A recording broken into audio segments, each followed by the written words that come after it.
আসসালামু আলাইকুম। কেমন আছেন সবাই? আশা করছি ভালো আছেন। আলহামদুলিল্লাহ, আল্লাহর অশেষ রহমতে আমরাও ভালো আছি। রেখার সংসারের ফার্স্ট ব্লগে আপনাদের সবাইকে জানাই আন্তরিক শুভেচ্ছা ও অভিনন্দন। আমি রেখা বলছি বগুড়া থেকে। আমি আমার দিনের শুরুটা করি আল্লাহর ইবাদত দিয়ে। আল্লাহর ইবাদত দিয়ে দিনটা শুরু করলে সারা দিনটা খুবই ভালো যায়, মনটা খুবই ফ্রেশ থাকে। তো ফজরের নামাজটা পড়ে নিয়েছি, এখন কিছু দোয়া দুরুদ পড়ছি। আমি প্রতিদিনই কিছু দোয়া দুরুদ পড়ার চেষ্টা করি। যেদিন বেশি সময় থাকে সেদিন বেশি পড়ি, যেদিন কম থাকে সেদিন যেগুলো না পড়লে নয় সেগুলোই পড়ি। আমি একজন হাউসওয়াইফ এবং একজন টিচার। তো তার জন্য আমার সময়টা এতটাই ব্যস্ত যায় যে আসলে আমি কিভাবে কি করব মাঝে মাঝে সেটাও বুঝতে পারি না।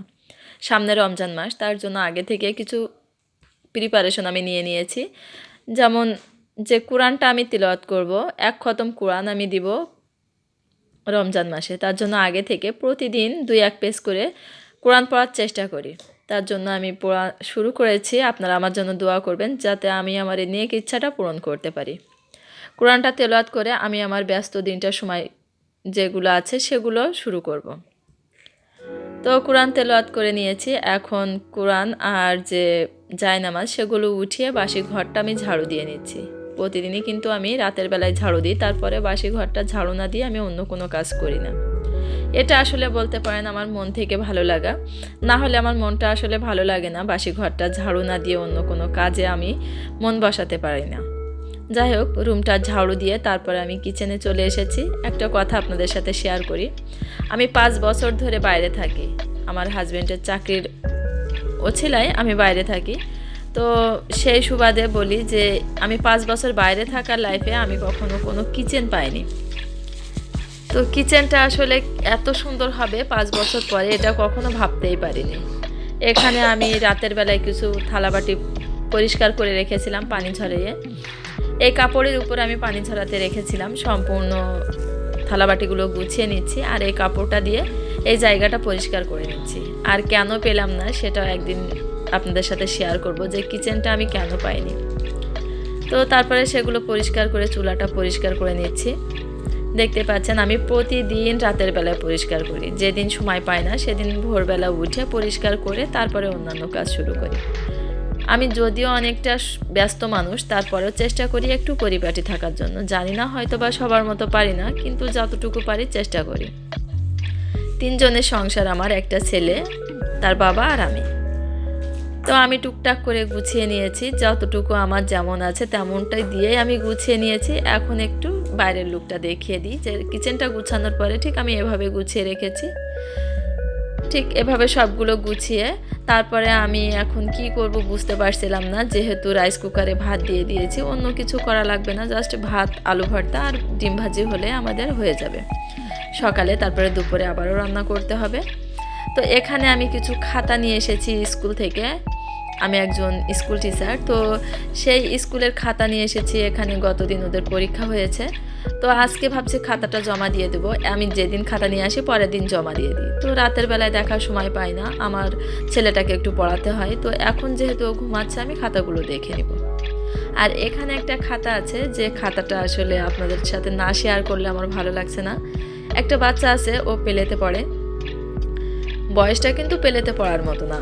ওর বয়সটা হচ্ছে ক্লাস 3-তে পড়লে ঠিক হয়, কিন্তু আসলে একটু অ্যাবনর্মাল মতো। অন্য সব কিছুই পারে, বোঝে, কিন্তু পড়ার ক্ষেত্রেই অ্যাবনর্মাল। কথা বলে একটু অগুছালোভাবে।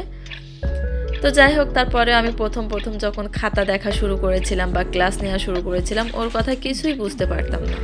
এখন আমি আস্তে আস্তে বুঝতে শিখেছি।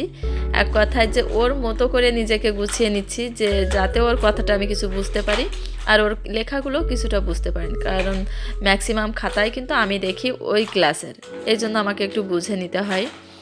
তো এখন আমি খাতাটা দেখব, কিন্তু কি নাম্বার দিব, কি করব কিছুই বুঝতে পারছি না। কারণ ওর যে খাতা, ওর যে হাতের লেখা আর ওর যে অক্ষরগুলো লেখার ধরন, সেগুলো কিছুই বোঝা যায় না। এখানে একটা ছড়া দিয়েছে, খোকন খোকন করে মাই। অথচ সেই খোকন খোকন করে মাই লিখতে যে ও যা করেছে তা আসলে না দেখলে বোঝা যায় না। আপনারাই দেখেন, আপনারা কিছু বুঝতে পারেন কিনা। আপনারা দেখে অবশ্যই কমেন্ট বক্সে জানাবেন যে আসলে এখানে কোনো অক্ষর বা কোনো শব্দ বোঝা যাচ্ছে কিনা। আমি অনেক চেষ্টা করে বুঝে শুনে খাতাটা দেখছিলাম, কিন্তু আসলে বুঝতেই পারছিলাম না যে কি করব। দেখতে পাচ্ছেন যে প্রত্যেকটা অক্ষর কিন্তু ও একেবারে অগোছালো এলোমেলোভাবে লিখেছে। কোনো শব্দের সাথে কোনো শব্দের মিল নাই, কোনো শব্দই হয়নি। তারপরেও একটু ভেবে চিন্তে দেখলাম যে যেহেতু কষ্ট করে লিখেছে তো একটা মার্ক দিই এখানে। কিন্তু একটা মার্ক দিলে আমার মনে হচ্ছিল পরবর্তীতে যে এই এক মার্ককেও অপমান করা হবে। এখানে তো কিছুই নাই, আমি কিভাবে দিব ওকে এক মার্ক? তার জন্য আমি এই একটাকে ঘুরিয়ে আবার 0 করে দিয়েছি। ও এমন একটা স্টুডেন্ট যে ও কিন্তু কখনো 30-এর উপরে নাম্বার পায় না, 29, 30 এর ভিতরেই থাকে। 50 মার্কের পরীক্ষা হয় কিন্তু এরকমই পায়। আর এখানে একটা ফুল এঁকেছে, আসলে শাপলাটা আঁকলে বেটার হতো, কিন্তু ও যেহেতু এঁকেছে আমাকে 2-1 মার্ক দিতে হবে। এখানে 5 মার্ক, তার জন্য আমি 3 মার্ক দিয়ে দিয়েছি। না হলে ওদিকে ও 30 মার্কও উঠাতে পারবে না বা 25-এ উঠাতে পারবে না। আমি এখানে কিন্তু 1 আর 2 দেখে রেখেছিলাম, কিন্তু নাম্বারটা দিতে পারিনি। এই যে দেখতে পাচ্ছেন নাম্বারটা কিন্তু আমি এখনই অ্যাড করিনি। তারপরে অনেক ভেবে চিন্তে দেখে শুনে বুঝে তারপরে আমি এখানে নাম্বারটা অ্যাড করেছি। তো খাতাগুলো দেখে নিয়ে আমি এখন যে নাম্বারটা আছে সেটা অ্যাড করে দিচ্ছি। ও টোটাল মিলে পেয়েছে 29, 50-এর ভিতরে 29 মার্ক পেয়েছে। তারপরে আমি পেলের যে খাতাগুলো ছিল সবগুলোই দেখে নিয়েছি। এই যে এখন আমি এগুলো এক সাইডে রেখে প্রিপেলের খাতাগুলো দেখে নিব। আমি প্রতিদিন যে খাতাটা নিয়ে আসি পরের দিন সেটা জমা দিয়ে দিই। তার জন্য স্কুলে কিন্তু আমার অনেক নাম আছে, প্রত্যেকটা গার্ডিয়ান আমাকে খুবই পছন্দ করে।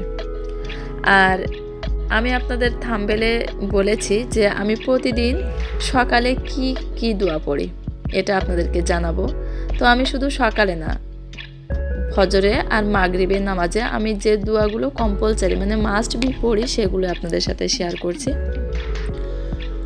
প্রথমে 34 বার পড়ি আমি আল্লাহু আকবার, অথবা প্রথমে না পড়লেও 33 বার পড়ি আলহামদুলিল্লাহ, 33 বার পড়ি সুবহানাল্লাহ, আর 34 বার পড়ি আল্লাহু আকবার।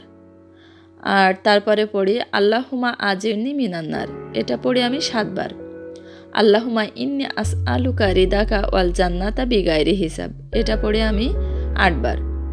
কোনো কিছু না পড়তে পারলেও মাগরিবের সময় আর ফজরের সময় আমি এই 3-4টা বিষয় খুব মনোযোগ দিয়ে পড়ি। নামাজ শেষে এইগুলো পড়ে, এই দোয়াগুলো পড়ে তারপরে আমি নামাজ ত্যাগ করি। তো তারপরে দেখতে পাচ্ছেন যে এখানে আমি প্রিপেলের খাতাগুলো দেখছি। আর প্রিপেলের খাতা মানে একেবারেই পেলের বাচ্চা, 4 বছর বয়স যারা প্রিপেলের বাচ্চা, 4 বছর বয়সে, এই বয়সে কিন্তু আমরা কিছুই পারতাম না। ওরা কিন্তু অনেক সুন্দর করে লিখতে পারে, অনেক সুন্দর কিছু আঁকতে পারে। তো যাই হোক, আজ এই পর্যন্ত। সবাই ভালো থাকবেন। দেখা হবে আমার নেক্সট কোনো ভিডিওতে। আপনারা অবশ্যই আমাকে সাপোর্ট করবেন, আমার পাশে থাকবেন। আবারও বলছি, যারা চ্যানেলে এসেছেন আমার ভিডিওটি দেখছেন, প্লিজ চ্যানেলটি সাবস্ক্রাইব করে আমাকে সাপোর্ট করুন। আর ভিডিওটি যদি কোনো অংশে ভালো লাগে একটা লাইক দিবেন।